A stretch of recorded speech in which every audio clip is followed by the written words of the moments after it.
Hey everyone, my name is Vince Gelman. Thank you for joining me today. I just want to start out by saying that if you received a notification that I posted a new video and found out there was no video there, it's because YouTube took it down. I didn't take it down, they took it down. And the reason why they took it down is because I got too close to truth. So I got taken down. And I invite you, before I go into today's topic, to see that the censorship regime, the deplatforming, shadow banning regime, the so-called fact-checking regime, this is what's gone down in history. Jesus was censored. Martin Luther King censored, Malcolm X, Giordano Bruno, Marguerite Porete, Dorothy Stang, Hypatia, Galileo, anyone that has gotten too close to truth, who has stood out too much in the light of truth, has been deplatformed, right? Imprisoned, killed, etc. This is the way it's been, because the greatest threat to a regime that is built on lies is truth. The greatest threat to a regime built on darkness is light. And so the light of truth has always been the greatest threat to the perpetrators of evil, to the perpetrators of tyranny, to the great liars of our time. So what is called fact-checking is just another iteration. It's censorship. It's there to enforce a lie. And so I have to be a little bit more careful now about how I speak. I need to be a little wiser. And wiser in the sense that I need to play the game a little bit. I need to be a bit shrewd. So with all that said, I want to get to the subject at hand here.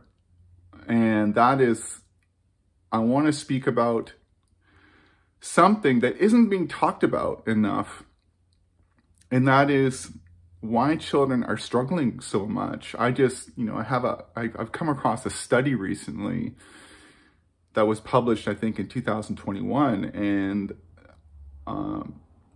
the researchers interviewed or spoke to 17,000 teenage girls, and 30%, 1 in 3, had seriously considered suicide. So 1 in 3 teenage girls had seriously considered suicide, and that was up 60% from a decade ago. So we know there's a rise of suicidal ideation. We know there's a rise of anxiety, depression. There's increased dependency on psychopharmaceuticals, these toxic, addictive medicines. I'm not 100% against them because I know they have helped some people. So I would never say to anyone, you shouldn't take that. But they should not be the go-to for everyone. So I'm not here to give you medical advice, but what I will say that is clear is that there's a rise in anxiety, in depression, in loneliness, in our young people that is greatly concerning to me as someone who speaks out on behalf of young people. My job in this lifetime, in part, is to give young people the voice that they can't find within themselves. That's a big part of my purpose. I'm here to speak on behalf of young people who are confused in this incredibly confusing time, where they are being overwhelmed by propaganda and they are being targeted left, right, and center far more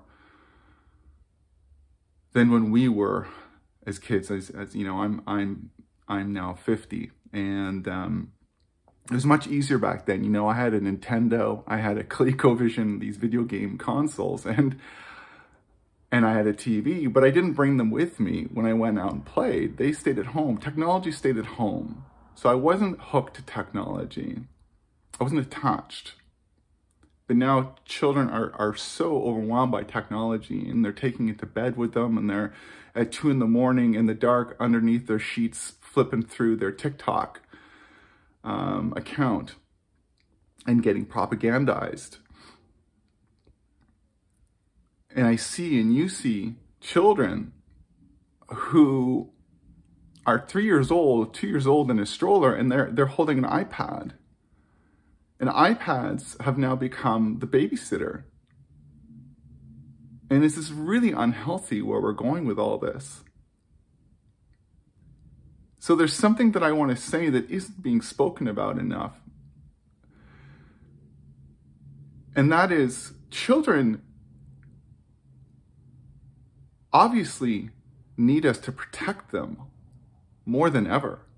They need us to be they need to be protected by their primary caregivers, their primary attachment figures, mom, dad, or if they're raised by other family members, whoever it might be, and school teachers as well, because they are as well a primary caregiver, given how much time children spend in their company.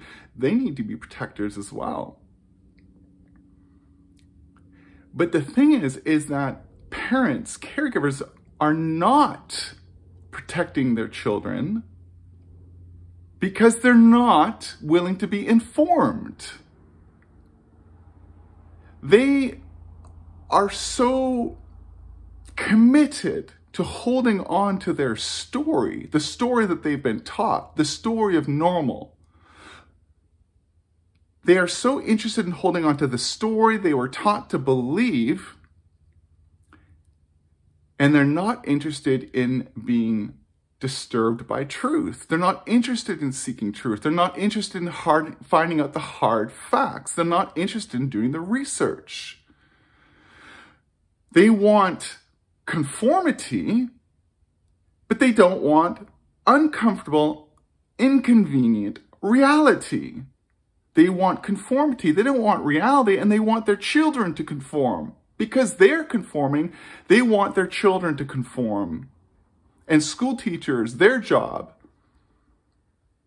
is to get children to conform to the dysfunctional, broken, abusive system. Who is protecting children? There are many parents who are. They're standing up for children. Fierce mama bears, fierce papa bears are going to school boards and saying, you will not propagandize my child. You will not transgenderize, sexualize, racialize my child. They're speaking firmly. What they're saying to their child, essentially those parents, they're saying, I got you. I'm watching out for you. I got your back. What they're saying is, everyone, is I'm in control so you don't have to be in control, and you can go out and play, ideally outdoors, unsupervised in wide open spaces. Unstructured play. See, this is what we needed as children. We needed a parent that said, I got you. I got your back. Even if they didn't say those exact words. We needed to feel that mommy and daddy has got me. They got me. It's unspoken that they're in control, so I don't have to be. It's not the child's job to be in that role of adult controller. Children are meant to be letting go of control in the spirit of outdoor exploration and meandrous, spontaneous, fluid play, where they're letting go of control. That's what play is. You let go of control. You're mischievous, you're spontaneous, you're wild. You're moving moment to moment in fluidity and flow, like a river, like life, like the Tao, like the great river. That's how we're meant to be, wild and free, the wild child. Those words rhyme for a reason, wild child. It's the parent's job to be the responsible one, not the child's job to be the responsible one. And part of responsibility right now, given what is going on, given that this world is ruled by evil predators, part of that responsibility is being informed, in spending time every day, or at least a few hours a week, researching outside of the mainstream. Using your critical thinking, asking yourself, why are there drag queens going into daycares and libraries during story time, but not in seniors' homes? Why? Why do the drag queens not go into senior homes? Why are they only going and hanging out, twerking, jerking, crawling, grinding in front of little ones? Critical thinking. Let's get that moving. Let's get disturbed. Let's feel uncomfortable. Let's have our world fall apart a little or a lot.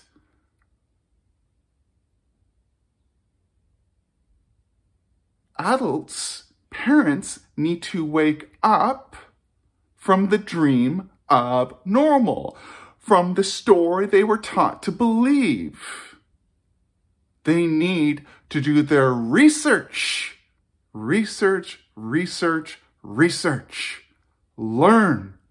Learn your history. Learn the history of tyranny.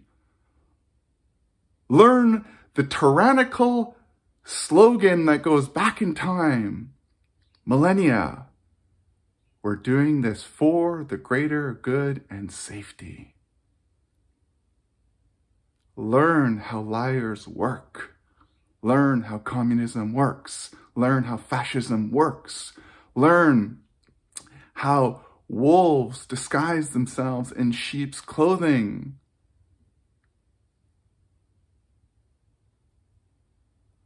Get off mainstream media, or if you do watch mainstream media, listen to what they say and take the opposite and consider that as truth.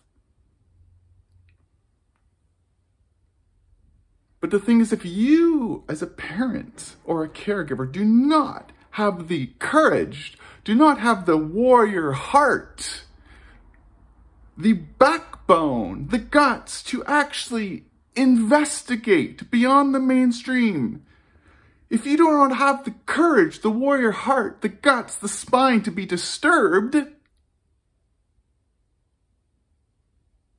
then how are you going to be informed?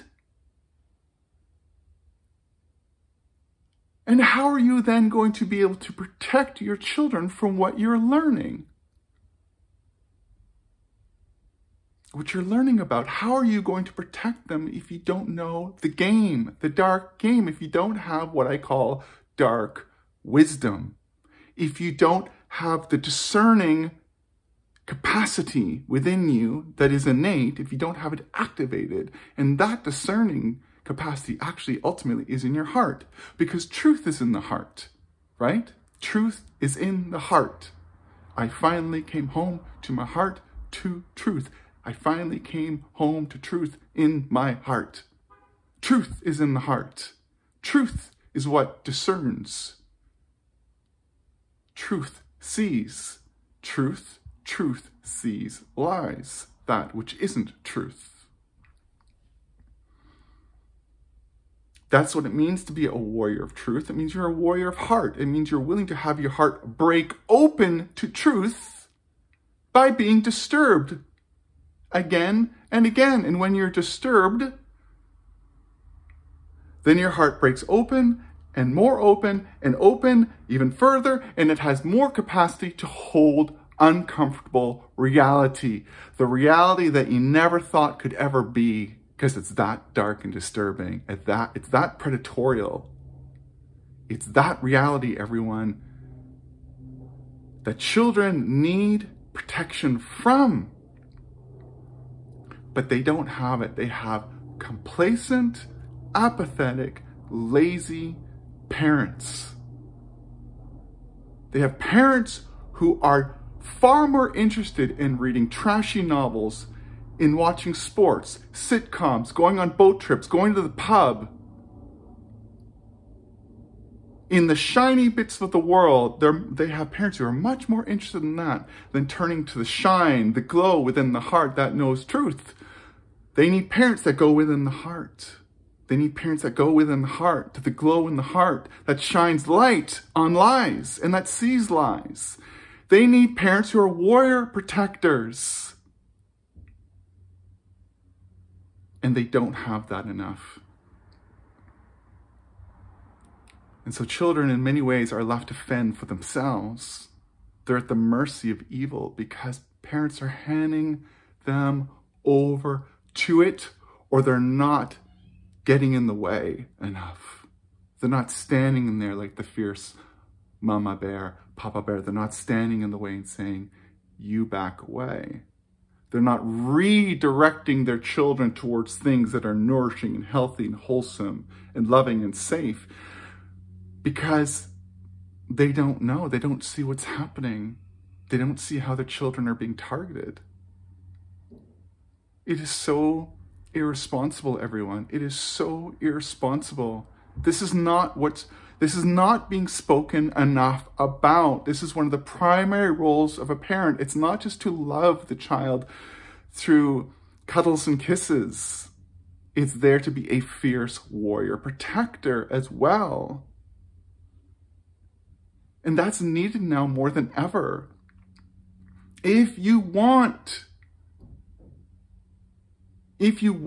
to support the emotional, mental, physical, spiritual well-being of a child, you need to show up as a protector. They need to feel you. They need to feel you, even if you don't say it, they need to feel you saying, I got you. I got it. I am in control. I have my 360 lens going on. I'm informed. I'm on top of it. I'm talking to other parents. I'm involved in this community initiative. I'm speaking out.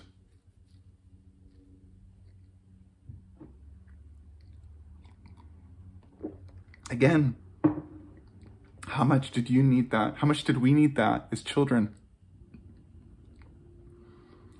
How much of our trauma, of our pain, of our unbearable aloneness as children comes from not having a parent who is there for us as fierce, loving protector. That is one of the great tragedies of childhood. It's called unbearable aloneness. Remember, children are attachment, connection driven. They're relational beings, so much so, as I've said many times before, that if they have to sacrifice authenticity or attachment, they will sacrifice authenticity to maintain the attachment, even if the attachment isn't totally secure. They will give up who they really are to get whatever semblance of security, safety, love they can get, approval. That's how important attachment is. But when that we is missing, when that I got you, I'm with you, we're in this together is missing, children enter a deep, deep place of unbearable aloneness. Does that resonate for you as something that you experienced as a child, a feeling of unbearable aloneness? You could call this the child's very deep, dark night of the soul, which is many nights.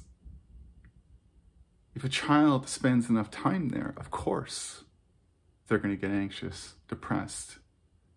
If they don't have that attachment, of course they're going to get depressed. If they don't have that protection, of course it's going to affect them in some way. And of course, if they are being attacked, propagandized, sent to the wolves disguised as sheep, of course, tragic things are going to happen. And that is happening right now. It is the responsibility, everyone. It is the responsibility of parents to be educated outside of the mainstream, to spend time every day or every week learning.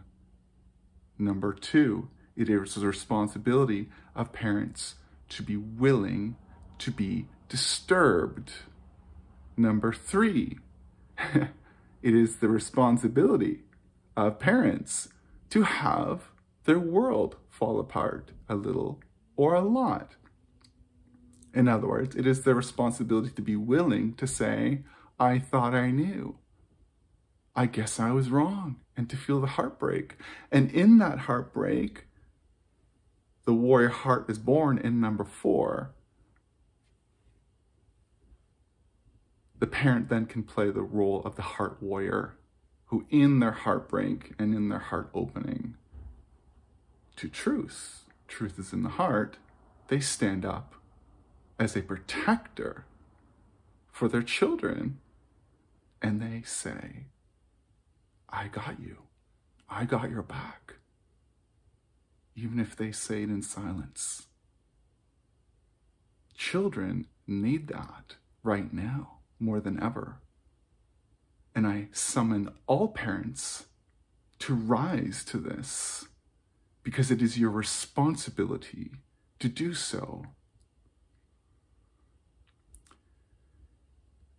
Thank you all for listening. And my name is Vince Gauman, and please like, subscribe, share, click notifications, all that jazz. Please check out my free ebook in the description, and I will see you when I see you.